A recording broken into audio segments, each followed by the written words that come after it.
Jadi ya terserah mau didengerin apa kagak, ya kagak jadi masalah buat gua. Yang penting gua pengen ngomong.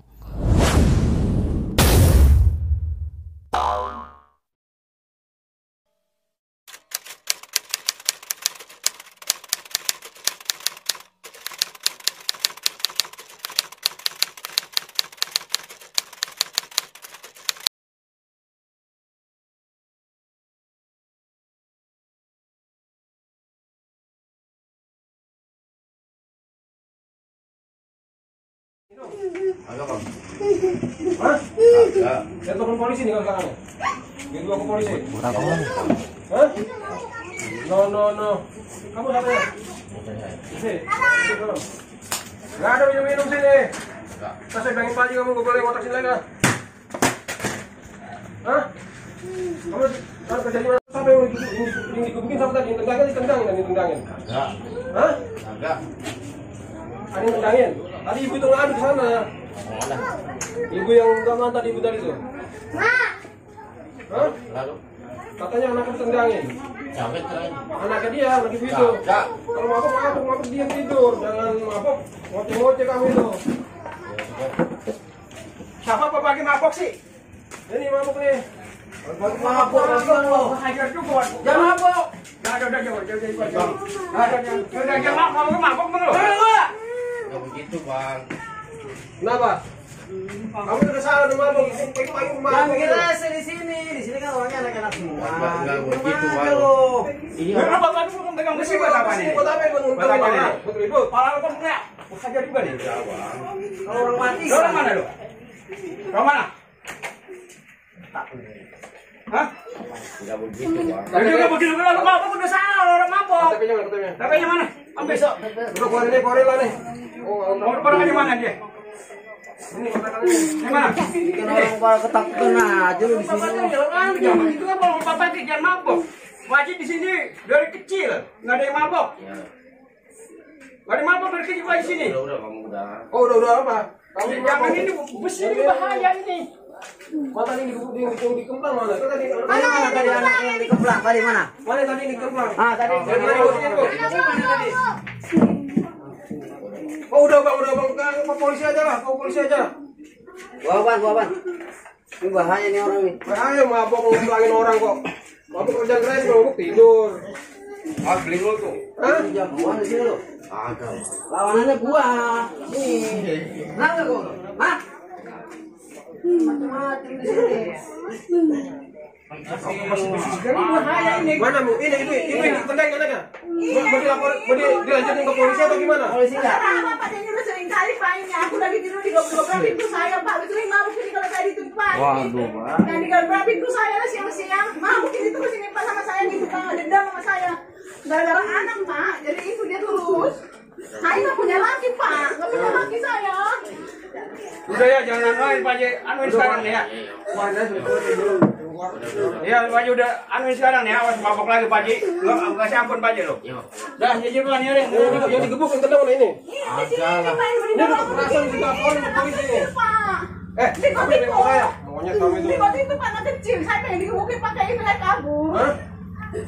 Apa lo anjing gitu pertama gini Pak aku lewat ini kayak kebok katanya monyet gitu marah nih apa lo anjing gitu dia pertama lagi emang sering Pak ini kalau mabuk saya dikuin dulu Kalau Pak mabok tidur, jangan ini. Ayo gua kantor ini, kantor. Halo polisi. ketakutan saya terus Pak dia mabuk Pak Oh, udah gimana? tolong dia mari Pak saya nggak mau Pak Masalah apa? Gimana? Mau coba besar-besarin kamu mabuk ini jangan kok rese. saya belum kasihan Pak nggak punya laki Pak Iya. Kalau mabuk dia saya lagi ketakutan Pak masa begini segini gitu aja got itu ada segini saya selama ini diam Pak Keluar aja ini. diam Pak saya selama ini Gua kontrakan. Aku pindah keluar dari sini. Iya. Aku lihat ya. Hah? Pindah dari sini. Pindah. Tapi ini gimana urusan ini? Mau ke polisi atau Iya, gimana? Pak, jangan dipercaya Gimana, Pak, ada apa? kasus, Pak. Ini kami dikeplangin dan digebukin. Ini Apa lagi? Pak, Apa? ditakut itu Pak. Ini. Iya jangan dibesar-besarkan. Nah, itu Pak anakku yang kau itu, kalau bisa besarin sih, anaknya Orang kecil orang tuanya bukan apa bukan sampai ini. Apa? Hah? Orang masih Masih hidup. Emang itu mau ngajak terus anak mati anak lu gitu mulu tuh Pak orang. Kepala anakku Pak saya digetokin berapa kali Pak. Tadi bawa besi pakai apa itu? Buat apa? Buat gebuk. Kamu mau dibawa pakai besi? enggak begitu sih. Enggak gimana ceritanya gimana ceritanya? Ceritanya gimana? Udah, jangan. Tadi besi buat apa itu? Bukan nakutin anak-anak. Oh, nakutin anak-anak. Yang gitu lah. Sampai mau digebuk karena kamu pakai besi. Loli, Yuli, telepon ke kantor Loli. Telepon kantor Loli. Niat aja terlalu lari ya, Gimana? enggak, Bang. Ngomong bahasa Indonesia, jangan ngomong bahasa Medan lah. Aku nggak ngerti. Coba Bahasa orang Nias Medan. itu Pak, bukan Medan Nias. Nias. Ya. Udah, Bang. Udah ke kantor polisi aja, telepon nih. Saya cari aneh. Minta motor gua Binsa apa Bimas. Ini udah main main besi kan. Gimana udah?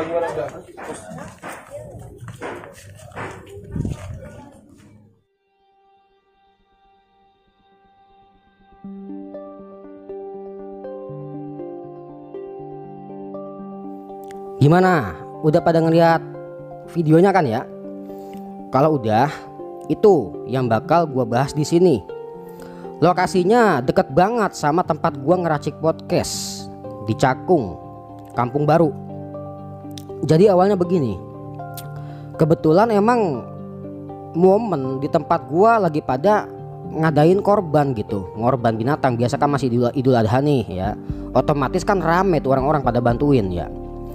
Terus pas semua binatang korban udah dipotong, sayu-sayu kedengeran teriakan gitu dari arah kejauhan gitu. Suara ibu-ibu, dia teriak-teriak begini, tolong gitu, ada orang ribut bawa-bawa besi gitu sambil mabok gitu. Ya karena suara itu membuat warga di lokasi pengorbanan pada bengong, sekaligus bertanya-tanya kan ya. Tiba-tiba suara sayu-sayu tadi itu terpecah ketika datang seorang ibu-ibu yang disinyalir orang Medan sama dua anak ceweknya. Ya kisaran umur 6-7 tahun dah sama 1-3 tahunan gitu ya. Itu ibu-ibu mukanya pucat pasi, penuh ketakutan, histeris, kayak orang dikejar-kejar sama malaikat pencabut nyawa. Terus tuh ibu-ibu minta tolong, "Pak, tolong Pak," gitu. "Itu ada orang mabok, anak saya dipukulin terus," begitu. Itu sambil nangis ibu-ibu. Sontak gue yang lagi duduk itu ngobrol sama sepupu gue langsung kaget dong gue. Iyalah kaget. Nah karena emang kebetulan sepupu gue anggota TNI, terus dia lagi posisinya pakai baju dinasnya gitu, baju loreng-loreng. Nah jadi ibarat kata nih gue nyeritain kayak di anime-anime gitu nih ya. Itu sepupu gue yang tadinya mukanya lagi nunduk ya, langsung keluar gitu, seakan-akan auranya gitu kayak Super Saiya gitu. Nah pas dongakin mukanya, matanya langsung berapi-api ya, menyala-nyala gitu matanya ya. Perlahan-lahan benerin tuh tali sepatunya. Kemudian badan tegapnya langsung berdiri gitu, nyamperin tuh ibu-ibu. Terus natap tuh ibu-ibu. Ditanya dia tuh ibu-ibu sama dia, sama si TNI. Ditanya begini, "Di mana bu orangnya yang mabok?" gitu. Nah terus ibu-ibu jawab gitu dengan suaranya yang parau gitu ya, sambil terisak-isak nangis gitu, "Itu Pak, di sana Pak," begitu. Ya udah, sepupu gua langsung ngelangkain kakinya. Itu drap sepatunya sampai kedengeran di kuping gua. Iya. Ya gua ngikutin di belakangnya juga ya kan, jaga-jaga gitu, pakai jampe-jampe. Kalau tuh orang mabok punya tenaga dalam kan bisa repot nih. Kalau enggak kan seenggaknya ada gua nih yang jampe-jampe gitu. Nah pas sampai di tempat langsung ketahuan tuh pelaku lagi bawa-bawa besi gitu, mau masuk rumah kontrakannya. Kepalang sialan emang, sepupu gua nalurinya lebih cepat daripada gua tuh ya. Itu besinya langsung diambil dari tangan pelaku, terus kaosnya ditarik, diberi tuh satu kepretan itu sama TNI, cepret gitu kena pipi kanannya gitu. Langsung didudukin, "Duduk loh," katanya begitu ya. Pas dia duduk di bangku panjang itu, bangku kayu di samping bininya gitu. Habis itu tuh diinterogasi dia tuh ya.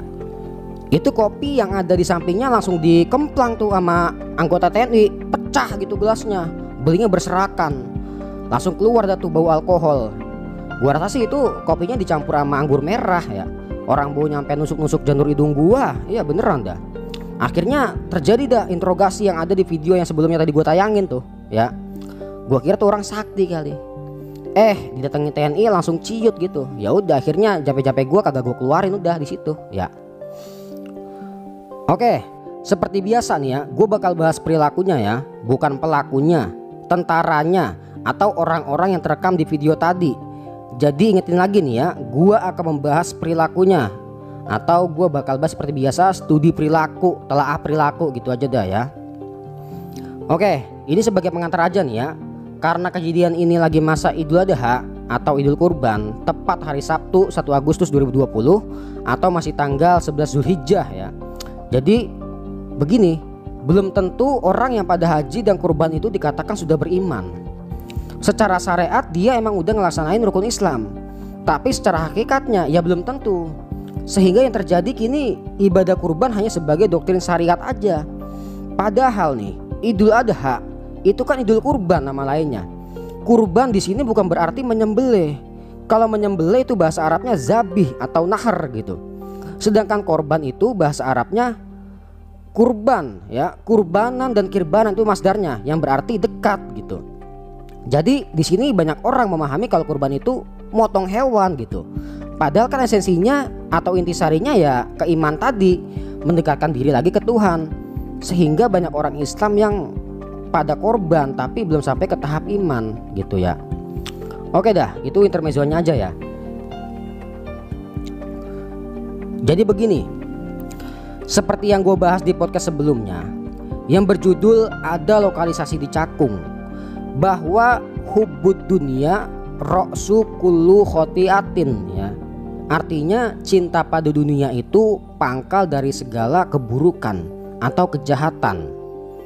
Tapi di sini perlu diketahui, tidak semua cinta dunia itu bakal bikin orang nyungsep ke hal kejahatan atau bisa bikin orang delesep ke liang keburukan. Coba lihat lagi dah podcast gua yang berjudul Sidul Anak Cakung. Nah, kalau miras itu termasuk cinta pada dunia yang juga emang masuk ke dalam terminologi ra'su kullu khotiatin itu ya, pangkal kejahatan. Jadi nih ya, dalam hidup bertetangga itu cukup dah kagak nyusahin tetangga lainnya. Apalagi posisinya kalau kita sebagai pendatang di tanah orang. Seperti pelaku yang ada di video tadi ya. Usut punya usut dia orang Nias. Gua di sini kagak nyalain tanah Niasnya atau orang-orang Nias secara keseluruhannya. Tapi sikapnya si pelaku yang emang udah banyak laporan setelah kejadian tadi gitu. Kalau dia suka bikin onar, sering mabuk, abis mabuk bikin resah tetangga-tetangganya gitu. Dan ternyata dia ini berprofesi sebagai security di daerah Pulau Gadung, Jakarta Timur. Gimana? Keren kan? Kalau dia cuma mabuk ya, terus tiduran di dalam kamar, gue sih gak mempermasalahin dah ya. Karena gue gak ada hak gitu buat ngejudge orang itu buruk karena dia suka mabuk. Apalagi bukan tugas gue nasihatin orang yang suka mabuk. Kecuali nih, gue bakal kasih nasihat kalau dia emang bener-bener datang sendiri ke gue buat minta dinasehatin atau buat minta nasihat gue gitu. Walaupun sesama muslim harus saling menasehatin ya, tetap aja gue bukan orang yang suka nasihatin orang. Karena bagi gue sendiri, bagi gue pribadi nih, yang namanya nasihat itu bener-bener mahal. Beneran dah mahal banget. Bahkan bagi gue nasihat itu lebih mahal daripada dunia dan segala isinya. Tapi sekarang realitanya banyak orang kagak demen dinasehatin, tapi pada demen ngasih nasihat walaupun kagak ada bayarannya. Bagaimana dengan podcast gue? Podcast gue ini bukan nasihat, tapi studi perilaku ya. Studi perilaku dari versi apa yang bersumber dari pikiran gue. Jadi bedain ya. Nah, yang jadi problem di sini itu si pelaku kalau mabuk suka kagak terkontrol, suka ngajak ribut tetangganya, dan fatalnya lagi suka mukulin bocah kecil. Lu tahu kan, di negeri kita ini ada HAM, ada perlindungan anak pula, ya enggak? Nah, kita bahas sekarang. Yang pertama, dia suka mabuk, dan mabuknya di tempat umum dan menimbulkan kegaduhan. maka bisa dipastikan dia dikenakan KUHP pasal 492 dan 493. Kalau gue keliru benerin nih ya. Terus yang kedua, kalau gue keliru tolong benerin lagi nih ya. Tindakan kejahatan terhadap anak ini diatur dalam KUHP pasal 351 ayat 4 tentang penganiayaan, merusak kesehatan dan merugikan kesehatan orang lain atau anak di bawah umur 18 tahun. Kalau mau tahu hukumannya berapa? 1 tahun 9 bulan hukumannya, sama denda maksimal 36 juta rupiah. Selanjutnya, karena ini masalah udah masuk ke ranah amar ma'ruf nahi mungkar yang hukumnya fardu kifayah, ya udah, gue beranggapan emang udah seharusnya antara ulama dan petugas keamanan negara di sini saling berkolaborasi. Artinya bagaimana? Semua ada bagian job deskripsinya masing-masing. Syekh An-Nawawi Banten dalam tafsir Munirnya berkata bahwa amar ma'ruf nahi mungkar tidak boleh dilakukan kecuali oleh orang yang betul-betul tahu keadaan dan siasat bermasyarakat, biar kagak tambah menjerumuskan orang yang diperintah atau orang yang dilarang dalam perbuatan dosa yang lebih parah. Pahamin ya? Dalam amar ma'ruf nahi mungkar ini terkadang perlu bersikap halus di tempat yang keras atau sebaliknya. Jadi amar ma'ruf nahi mungkar ini harus dilaksanakan dengan lemah lembut, santun gitu. Emang sih ada hadis riwayat Imam Muslim yang berisi kalau semisal kita ngelihat kemungkaran maka hilangkanlah dengan tangan kita. Jika nggak mampu maka dengan lisan kita. Kalau kagak mampu juga maka dengan hati kita. Maksudnya jangan sampai salah paham ya. Mentang-mentang hadisnya pakai tangan, ntar pakai tangan beneran lagi. Lah kalau pakai tangan beneran bisa bertabrakan sama nilai rahmat ya, sama nilai kasih sayang. Tapi di sini semua ada tahapannya, mulai dari tindakan yang ringan ke tindakan yang lebih berat. Begitu seterusnya.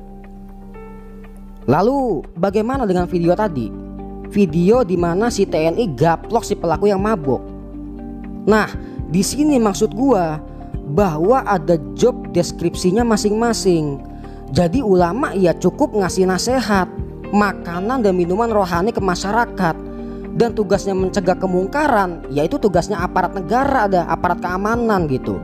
Makanya kalau ada masalah apa-apa nih, ulama itu harus berkolaborasi dengan aparat keamanan. Jangan main langsung gaplok aja. Gaplok pelaku itu bagiannya aparat keamanan dah gitu ya. Jadi yang kemarin-kemarin sweeping rumah makan gitu pas lagi puasa, itu gue rasa tindakannya keliru ya. Apalagi pakai kekerasan. Terus sampai ngerusak inventaris orang lain.